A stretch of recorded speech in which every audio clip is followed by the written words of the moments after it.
সবাই মাঠে বসছিলাম। আমাদের আজকের প্রোগ্রাম যেটা ছিল 11টা থেকে আমাদের সাংস্কৃতিক প্রোগ্রাম, তো এই প্রোগ্রামের ভলেন্টিয়ার্সরা সবাই মিলে একসাথে বসছি, আমরা খাওয়া দাওয়া করছি, খাওয়া দাওয়া করবো সবাই এই জন্য বসছি। কিন্তু এটার মধ্যে হঠাৎ দেখলাম যে আমাদের গেটে কেউ যেন টালাটা কেটে দিয়ে গেছে, দুইজন সিভিলে। তখন আমরা কি করলাম, আমরা তাদেরকে যখন দৌড়ানি দিলাম, দৌড়ানি দেওয়ার পরে তারা যায় চকবাজার থানা পুলিশের যেই টহলরত গাড়ি ছিল ওটাতে করে পালাই যায়। আমরা তাদেরকে ধাওয়া দিতে দিতে রাস্তাগুলো ব্লক করে দিই রাতের 12টায়। এরপরে যখন আমরা বক্সিবাজার মোড়ে অবস্থান করতেছি, তখন ফায়ার ফাইটাররা আসে, আমাদেরকে জানায় যে এদিক কোন দিক দিয়ে আগুন লাগছে, ওরা জানে না। কিন্তু আমরা যখন ওই যে পুলিশদের ঘাটি দিতে ধাওয়া দিছি, এর কারণে রাস্তায় আমরা ইট পালাইছি। পরে আমরা ফায়ার ফাইটারদেরকে ইট ছড়াই ওদেরকে জায়গা করে দিছি। ওরা আসছে দিক দিয়ে আমাদের কাছে, আমরা বলছি যে কোথায় আগুন লাগছে, ওরা বলছে যে এখানে ওই লাগছে আমরা জানি না, কিন্তু আমাদের কাছে খবর আছে আগুন লাগছে। তো আমরা বলছি যদি আগুন যদি লেগে থাকে তাহলে আমাদেরকে জানান বা আপনারা অ্যাকশন নেন। ওনারা সারাদিন ঘুরে বেরার পরে সকালে এই ভোরে মনে ঢুকছে, আমি এটা শিওর না ভোরে ঢুকছে কিনা।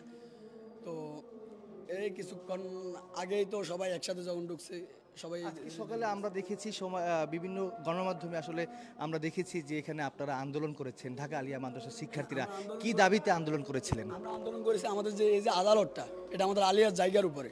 তো এটা আমাদের কাছ থেকে ওরা অস্থায়ী 3 থেকে 6 মাসের জন্য নিয়েছে।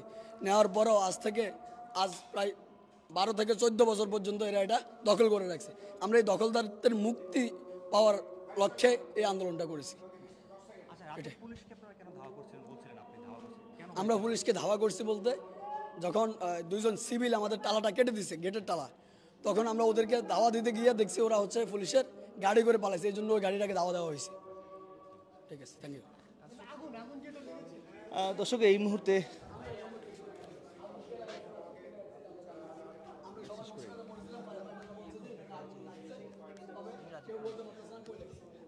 এই মুহূর্তে আছি ঢাকা আলিয়া মাদ্রাসার অস্থায়ী যে আদালতটি রয়েছে সেই আদালতে রয়েছে, এবং আপনারা দেখতে পাচ্ছেন এই আদালত একদম যে বিভিন্ন যে আসবাবপত্র রয়েছে সেই আসবাবপত্র পুরো একদম ছাই হয়ে গেছে।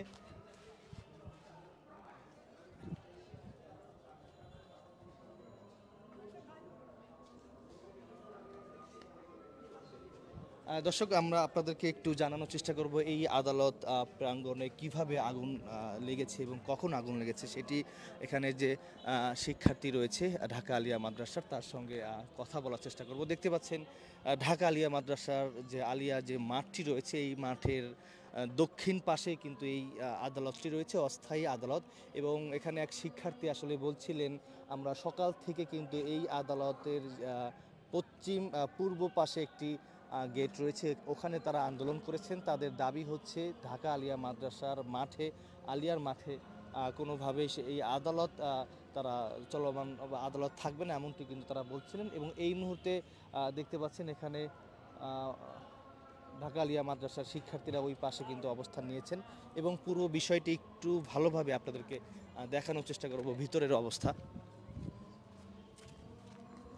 মূলত ঢাকা আলিয়া মাদ্রাসার অস্থায়ী যে আদালতটি রয়েছে এই আদালতেই পিলখানার হত্যাকাণ্ড যে রায় এবং যে বিচার কাজ এই আদালতে হওয়ার কথা ছিল, কিন্তু আজকে এখানে বিচারক এবং অ্যাডভোকেট যারা রয়েছে তারা কিন্তু এখানে এসেছিলেন, কিন্তু এখানকার এই অবস্থা বা এই পরিবেশ দেখে কিন্তু বিচার কাজ তারা করেনি। এবং এখানকার প্রত্যেকটি মালামাল বা আসবাবপত্র আমরা দেখতে পাচ্ছি, এখানে যে চেয়ারগুলো রয়েছে আগুনে পুরো একদমই ছাই হয়ে গেছে। এবং এখানে এসি রয়েছে 4টা এসি আমরা দেখতে পাচ্ছি আগুনে পুড়ে ছাই হয়ে গেছে। এবং এখানকার পরিস্থিতি যেটা দেখা যাচ্ছে যে এখানে এটা হচ্ছে বিচারক এখানে বসে, এবং এই জায়গাটি যেমনটি দেখা যাচ্ছে পুরে ছাই হয়ে গেছে। একটু ভিতরে যাই, ভিতরের দৃশ্যটি একটু দেখাবো। আসলে এক শিক্ষার্থীর সঙ্গে কথা বলছিলাম, তিনি বলছিলেন যে মাঝরাতে কিছু দুর্বৃত্তরা এসে এই আদালতে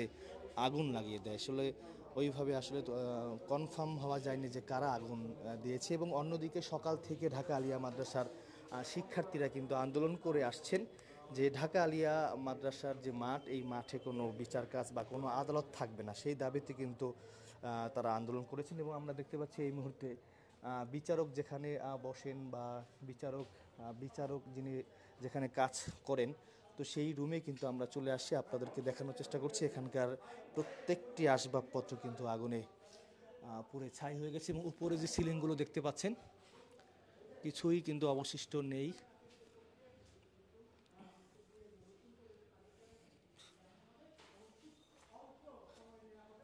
তো আপনার সঙ্গে কথা বলতে পারি? আসলে এখানে কি হয়েছে, কারা না, আগুন আমি দিয়েছে? সাক্ষাৎ দিতে, আমি স্টাফ তো সাক্ষাৎ দিতে পারবো না। আচ্ছা, কি কি মাল এখানে ক্ষয়ক্ষতি হয়েছে এটা তো জানেন? আচ্ছা দর্শক, আমি এই মুহূর্তে রয়েছি ঢাকা আলিয়া মাদ্রাসার যে অস্থায়ী আদালত, সেই আদালত থেকে সর্বশেষ অবস্থা বা পরিস্থিতি আপনাদেরকে দেখানোর চেষ্টা করছি। এখানে উপরে যে সিলিংগুলো দেখতে পাচ্ছেন বা এসি এবং এখানে যে আসবাবপত্র ছিল সবই কিন্তু পুড়ে একদমই ছাই হয়ে গেছে।